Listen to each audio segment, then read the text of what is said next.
I'd always been proud of my work as a wildlife photographer. Sure, it wasn't the most conventional career choice, but I loved what I did. For 6 years, I traveled to remote locations, captured amazing moments of animals in their natural habitat, and even won a few small awards. My photos were featured in nature magazines, and I made decent money selling prints online. My fiance worked at a big investment firm in the city. She was climbing the corporate ladder fast, and I supported her completely. We had been together for 3 years and engaged for 6 months. Everything seemed perfect until that Friday night. It was her company's annual party at a fancy hotel downtown. I put on my best suit and went there to support her. These parties weren't my thing. I preferred being out in nature rather than making small talk with people in expensive clothes. But I knew it was important to her, so I made an effort. The first hour went fine. I stood by her side, smiled at her colleagues, and talked about my recent trip to Alaska where I photographed grizzly bears. Some people seemed interested, others just nodded politely. Then came the moment that changed everything. Her boss was giving a speech about the company's success and started calling out different team members. When he mentioned my fiancée, she went up to join him on the small stage. "And there she is, our rising star," he said. Though I must say, I was surprised when she told me about her engagement. I mean, marrying a guy who takes pictures of squirrels for a living. People laughed. I could handle that. I'd heard worse jokes about my profession. But what happened next broke something inside me. My fiancé giggled and said, "Well, someone has to feed them nuts in the park so he can get his shots." More laughter followed. I stood there, glass in hand, watching the woman I loved make fun of my passion, my career, everything I had worked for. The worst part? She was looking right at me while saying it, with a smile that seemed to say, "It's just a joke, lighten up." But it wasn't just a joke to me. In that moment, I saw something I had missed before. All those times she had suggested I get a real job, or hinted that I could use my college degree for something better, they weren't coming from a place of care. She was embarrassed by what I did. I placed my glass on a nearby table and walked towards the stage. People probably thought I was going to laugh it off. My fiancé's smile started to fade as I got closer. She knew me well enough to read my expression. I reached into my pocket and took out the small velvet box she had given back to me last week because she wanted the ring resized. I had picked it up from the jeweler that morning, planning to surprise her after the party. "I think it's best if you keep this," I said, loud enough for the nearby people to hear. "I wouldn't want you to be embarrassed by having a husband who just takes pictures of squirrels." The room went quiet. Her boss awkwardly stepped back. My fiancé's face turned red, but I didn't stay to hear what she had to say. I turned around and walked out of that hotel, leaving behind not just the ring but 3 years of what I thought was mutual respect and support. By the time I reached home, my phone had over 20 missed calls. Most were from her, some from her friends, and a few from my best friend who had heard what happened. I switched off my phone and sat in my living room, looking at the photos on my wall, shots I had taken over the years that had helped build my career. The next morning, I woke up early and drove to the nearby national park. It was my usual spot for weekend shoots, but today I just needed to clear my head. As I hiked up my favorite trail, I thought about all the times I had told her about my adventures here, about the fox family I had been tracking, about the rare birds I had photographed. She would smile and nod, but now I wondered if she had ever really cared. When I finally turned my phone back on, there were messages from my parents. Someone had already told them. My mom asked me to come over for lunch, probably worried I'd sit alone and overthink things.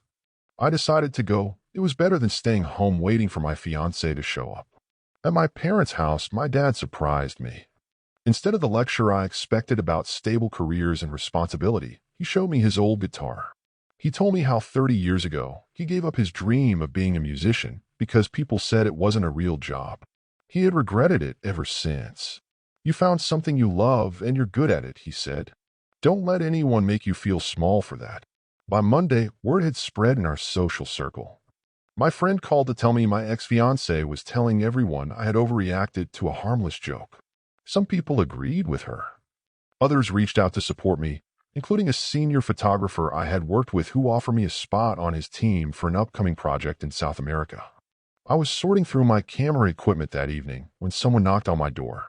It was my ex-fiancée. She looked like she hadn't slept much. "Can we talk?" she asked. "I've been trying to reach you all weekend." I let her in, mainly because I knew we needed to discuss practical things like the apartment we had planned to rent together and the wedding arrangements we had started making. She sat on the couch, in the same spot where she used to sit, and helped me select photos for my portfolio. "I'm sorry about what I said," she started. "I was just trying to fit in with those people. You know how important this job is to me." "That's the problem," I replied. "Your job is important to you, but my career is just a joke you can use to get laughs." "That's not true. I support your photography. I just thought maybe you could do it as a hobby and get a more traditional job." Those words confirmed everything. For 3 years, I had been with someone who saw my passion as nothing more than a hobby, who was waiting for me to grow up and change. I remembered all the times she had subtly pushed me toward corporate job listings or mentioned her friend husbands who worked in finance.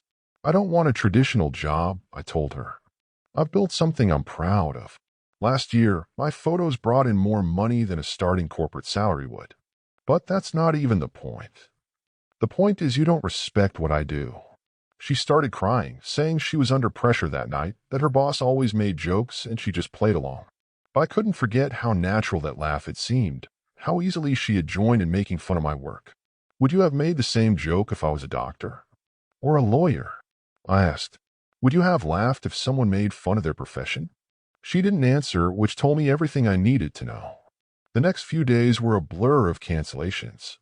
We had to call off the venue booking, inform the caterers, and tell our guests. My friend helped me handle most of it while I focused on preparing for the South America project. Every time I felt down about the breakup, I threw myself into research about the rainforest wildlife I would be photographing. Word about what happened reached the photography community. A magazine editor I had worked with before called me. She had heard about the incident and offered me a chance to showcase my work in their next issue. It would be my biggest feature yet. My ex-fiance's friends started taking sides. Some sent me messages saying I should have understood the pressure she was under at work. Others admitted they had always noticed how she seemed to look down on my career choice. One of her closest friends even confided that my ex had once said she was waiting for me to finally get serious about life. A week after the party, I met my ex-fiancée again to exchange the stuff we had at each other's places. She had been crying again and tried to convince me we could work things out. "I've been thinking about what you said," she told me. "I realize now how it looked. But we can fix this. 3 years together shouldn't end over one stupid mistake." "It wasn't just one mistake," I replied. "It was just the first time you said out loud what you've been thinking all along. Every time you send me job listings, every time you call my work your little photography thing, you were showing me how you really felt." She tried to argue, but then stopped herself. "I just want what's best for you," she said finally. "No, you want what you think is best for you," I corrected her. "You want a partner who fits into your world, who your boss won't make jokes about." "That's not me, and it never will be." As she left, she turned back one last time. "You're really going to throw away our future over this?" I looked at her and felt strangely calm. "I'm not throwing away our future," I said. "I'm protecting mine." The next morning, I started packing for South America. The project would keep me away for 3 months, photographing endangered species in the Amazon. It was exactly what I needed, time away from the city, from the gossip, from the sympathetic looks people gave me. My parents helped me prepare for the trip. My mom packed some homemade snacks while my dad gave me his old travel journal. "Write down everything," he said. "Not just about the animals, but about how you feel. It helps." 2 days before I left, I got an unexpected email. A wildlife conservation group had seen my work and wanted to use my photos for their campaign. They also asked if I would be interested in becoming their regular photographer. The pay was better than anything I had earned before, and it meant more opportunities to travel and photograph rare species. I met my friend for dinner that night and told him about the offer. "See," he said, "while she was busy making fun of your career, you were building it.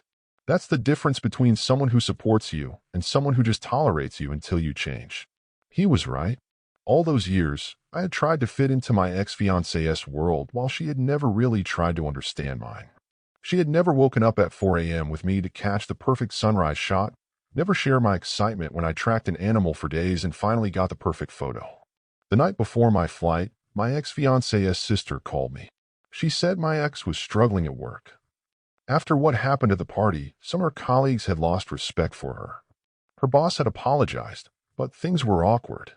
She wanted me to know my ex regretted everything.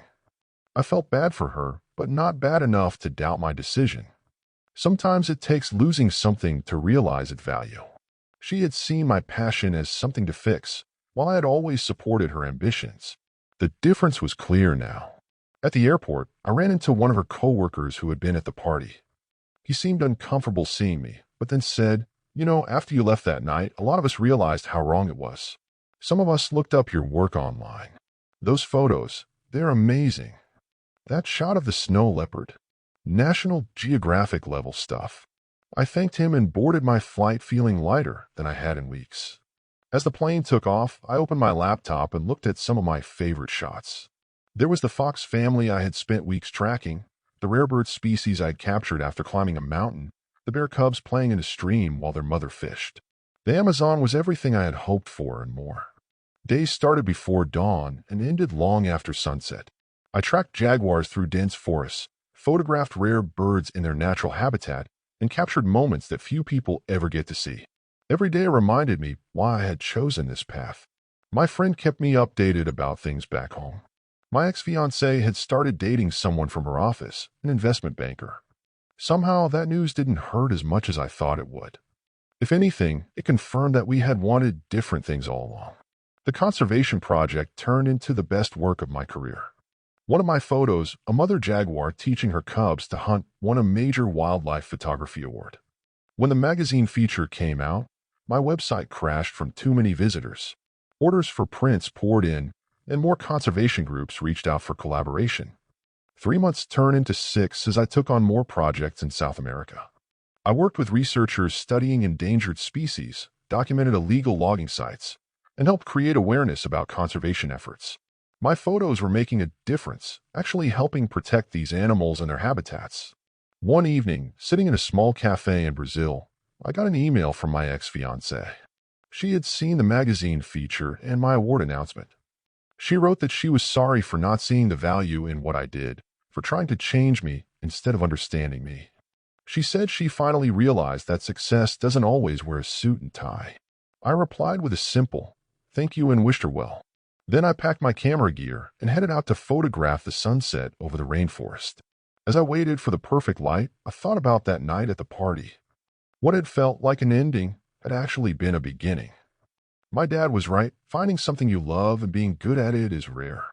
But finding the courage to stand up for it is even rarer.